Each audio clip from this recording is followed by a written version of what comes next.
Hi, everyone. Ron Crider broadcasting here from Vero Beach, Florida. Today is July the 11th. It's a Saturday, day 117, my Stay Safe at Home day. And today I'm going to do things just a little bit different. A couple of things that I want to report to you. Obviously, the numbers are the most important thing going on here in the state.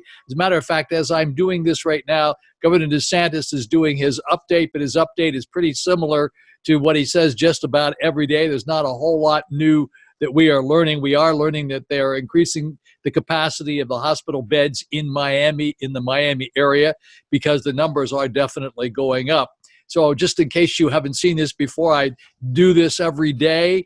I bring it up about 1 or 2 o'clock in the afternoon. I get the numbers in around 11 or 11:30, and I broadcast information all the way from Miami up the east coast of Florida, up to Melbourne, and then from Melbourne across over to Orlando. I just sort of do the east coast of Florida through Orlando, and I give you the numbers each day for those areas, and I compute the numbers for you. I don't just give you the actual numbers, I give you the increased numbers as well.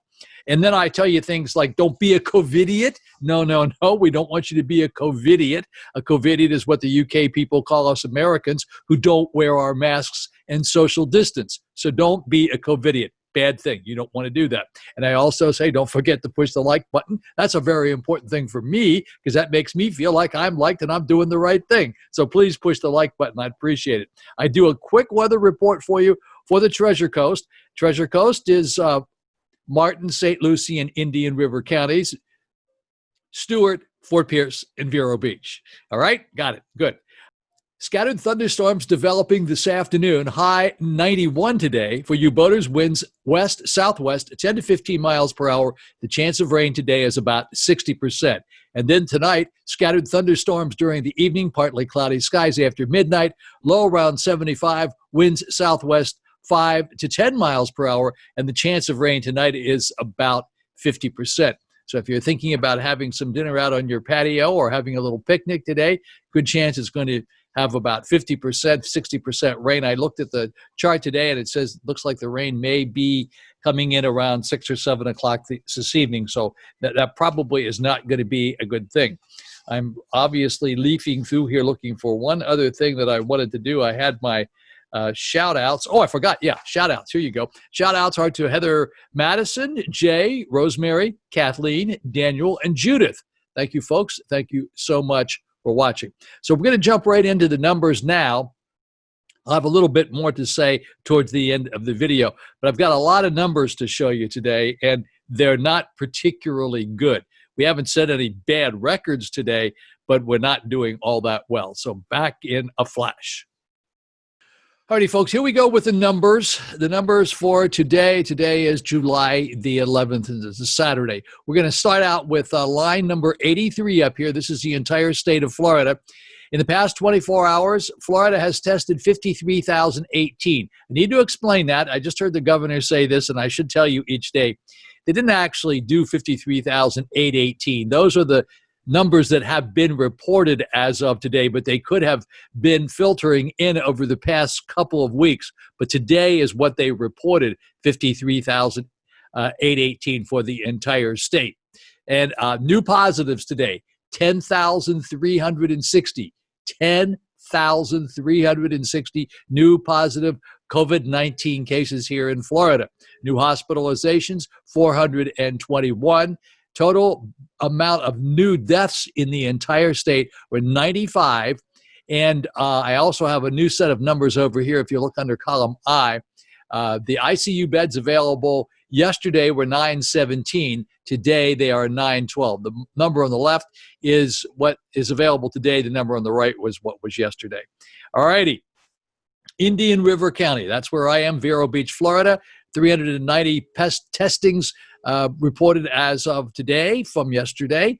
And the new positives in Indian River County were 46. New hospitalizations were 6. No new deaths to report. And the ICU beds available yesterday were 8. Today they're 9. So we went up just a little bit. Now, you want to hear about the zip codes? 32960. There were 11 new positives in Vero Beach. that were reported in the past 24 hours.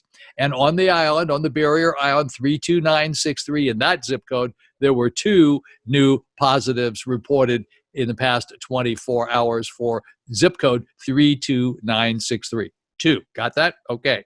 Okay, let's take a look at Dade County now. They reported 8,678 in the past 24 hours. New positives, 2,527. New hospitalizations, 47.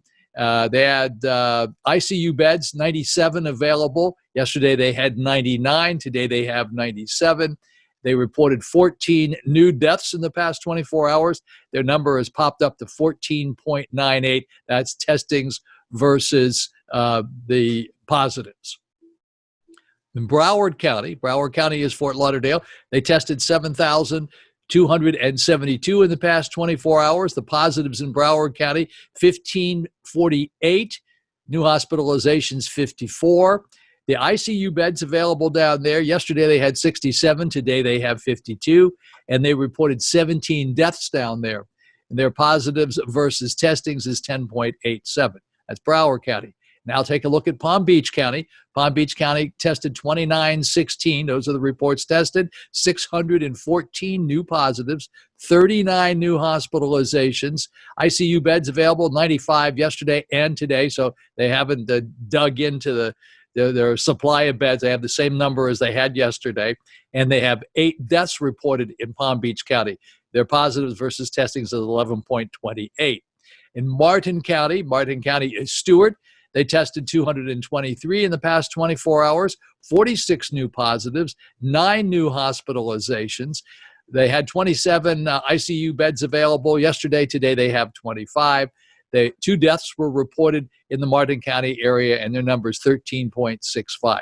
St. Lucie County is Fort Pierce. They tested 475 in the past 24 hours. New positives, 78. New hospitalizations, 17. The ICU beds yesterday were 4. They've popped up to 7 today, so they got a few extra beds there. That's a good thing.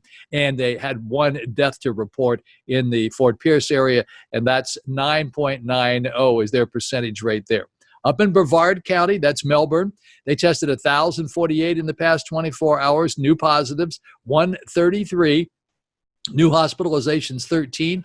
Yesterday they had 42 ICU beds. Today they have 48 available.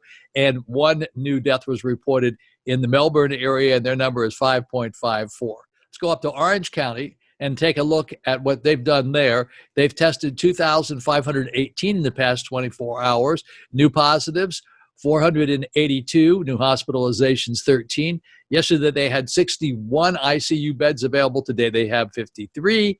New deaths to report in the Orlando area is 2, and the number is 9.80. That is the positive versus testings. All right, I'm going to take you on just a little bit of a field trip, if I might, and I'm going to go up here and just stand by until I get where I need to be here. I have a lot of data here, and I don't want to confuse you with it too much, but it is turning out to be fairly interesting. So as you can see here, this is Saturday, 7/11. That's today. I want to try to scroll down here just a little bit to show you where we are. This is some of the data that I have compiled. For example, today, all right, folks, so today we reported 95 deaths. Now, these numbers, this was 93 yesterday and 120 the day before that, and you can see how these numbers are going back down. Now, I did another little thing down here that if you go back 16 days, the average is 54. Today's 95, but if you go back an average of 16 days, it's 54, and then keep backing up. So it's 54 now. It was 51, 48, 45, 43, 40, 39, 40, 42. Now, that'll give you an idea, the fact that it is growing, but the 54 number is considerably less than 95. So that's a good thing. But nonetheless, see the past 16 days, this number keeps increasing. 54, it starts out and it just keeps growing and growing and growing. So we're not going in the right direction. Now I did another test here with the average for the past 16 days for positives, and the positives were 8,781 and 84, 8,076. These are the past 16 days. And as you can see, once again, they're just rolling up there really good, really bad for us, but the numbers are really going up pretty swiftly. So it's we're in kind of a bad situation. I'm not saying this to scare you. It's just important that you understand what's going on in the state, and these are the numbers. It's just so many numbers, and it's so confusing. I apologize if I am making you crazy with these numbers. So let me take you back down to where we were, the safe zone, so to speak. I'll take you down where we ended up. But today's numbers for the state of Florida: 10,360 new positives, 95 new deaths to report here in Florida. And here in Indian River County, we had 46 new positives, and 2 at 32963 and 11 and 32960. Okay, folks, here are my positive thoughts for today. Some interesting thoughts. This one is by Theodore Teddy Roosevelt, the 26th President of the United States. He's one of the people that are on Mount Rushmore, including President Washington, President Lincoln, and President Jefferson. And this is what he had to say. Very short, very to the point. Believe you can, and you're halfway there. Believe you can, and you're halfway there. This is something that's pretty important to think about in the consideration of where we are today with all these demonstrations and all this civil unrest. Peace cannot be kept by force. It can only be achieved by understanding. Peace cannot be kept by force. It can only be achieved by understanding. Albert Einstein. Absolutely. You can get put all the force out you want. The easiest way to do it is to get everybody to sit down and try to work it out. You got to try to work things out. Sitting down and talking to people, rationalizing with people is a whole lot better way than getting those billy clubs out there and beating people over the head. My position is about this defunding of the police. We need to reorganize the police. Defunding, getting rid of the police, really bad idea. Just reorganize them. You know, there's rotten apples in every barrel. No question about that. This is interesting. There are no disabilities, only challenges. There are no disabilities, only challenges. Look at all these people that have these so-called disabilities, and guess what? They're out running marathons and doing all sorts of things. It's a challenge. They rise to the occasion and make it happen. Very important thing. By the way, I keep telling you about Hallmark. Well, they've extended the Christmas programs on the Hallmark channels to the 19th of July, from the 12th to the 19th. So you got a little bit of extra room there to watch Hallmark Movies and Mysteries. Some really good stuff that was on yesterday. And I got a little bit of a pet patrol going here. This is coming up here is Zeus. He's Petunia's best buddy. He just turned 17 in May. He's a bit slower than he used to be, but we think he's just fine. And that's what David and Lindsay Campbell say. Isn't this cute? Isn't this guy cute? 17 years old. I'm going to show you a picture here one of these days of the little Maltese that I had. His name was Ty. We had him for 17 years as well. Kind of a sad story because Ty couldn't see and he couldn't hear and used to cry all night, and it was kind of time for him to go to doggy heaven, and so we sent him there. Okay, send your pictures to roncrider@gmail.com of your pets. Any pet but a snake? No snakes. We do not do snakes here. And I say every day at this time, always be a part of the solution and never part of the problem. Always be a part of the solution. Never, ever, ever don't be a part of the problem. Very bad idea. Bad idea for everybody. And don't forget to push the like button if you haven't done so already. And you have a very blessed, safe, and wonderful Saturday. And I'll be back here again tomorrow. Have a great day.